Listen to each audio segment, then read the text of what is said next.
क्या बुरी औरतों के लिए बुरे मर्द हैं? मैंने सर उठाकर देखा तो 26-27 साल की एक लड़की मेरे सामने बैठी हुई थी। मैं आपकी बात समझा नहीं, मैंने हल्की सी आवाज़ में जवाब दिया। बोलें, मैंने कुरान में पढ़ा है कि जो अच्छे मर्द हैं उनके लिए अच्छी औरतें हैं और जो गंदे यानी बुरे मर्द हैं उनके लिए बुरी औरतें हैं, और इसी तरह बुरी औरतों के साथ भी यही मामला है। तो क्या ऐसा ही होता है क्या? इसने अपनी बात मुकम्मल की। जो कुरान में लिखा है वो गलत तो नहीं हो सकता ना?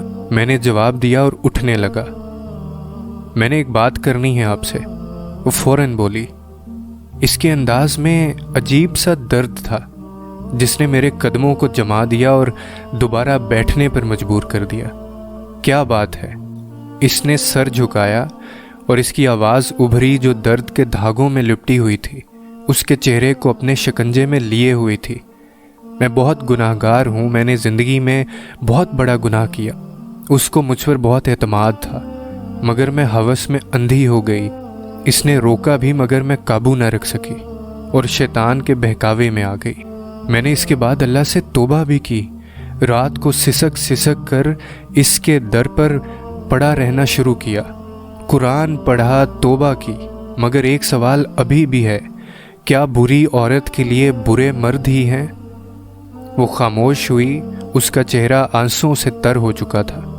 उसकी नज़रें झुकी हुई थीं और फिज़ा में हिचकियों की आहट थी। मैं मुखातिब हुआ, आपको किसने कहा कि इस आयत का ताल्लुक सिर्फ शादी से ही है? इसने फ़ौरन नज़र उठाकर देखा।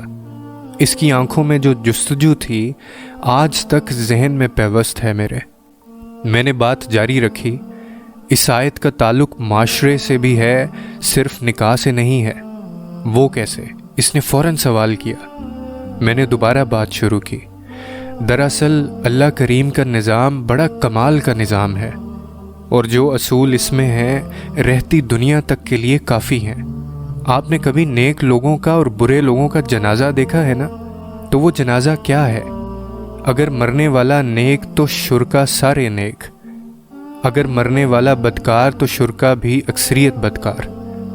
आपने फंक्शंस भी देखे होंगे। अगर नेक आदमी की आमद है तो सारे नेक अफराद शरीक होंगे। अगर किसी बदकार की आमद है तो अक्सरियत बदकार होगी।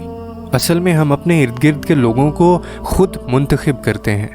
हम जब अच्छे बन जाते हैं तो अच्छों से ताल्लुक़ कायम होता है, जब बुरे तो बुराई के रास्ते आसान होते हैं। तो ये सिर्फ निकाह के लिए नहीं है बल्कि माशरती ताल्लुकात को बयान कर रही है। अब जब आपने तौबा कर ली तो अब आप परेशान ना हों। कबूल करने वाले की कोई शर्त नहीं होती। माफ़ कर देने वाले के सामने गुनाह क्या है? वो रब्बे रहीम है, रब्बे करीम है। आपकी भलाई आपसे ज़्यादा चाहता है। मैं खामोश हुआ। वो उठी और गर्म जोशी से सलाम किया और ये कहते हुए रुखसत हुई, बेशक मेरा रब बड़ा रहीम व करीम है। और मुझे अपने इर्द गिर्द एक अजीब सी खुशबू का एहसास होता रहा।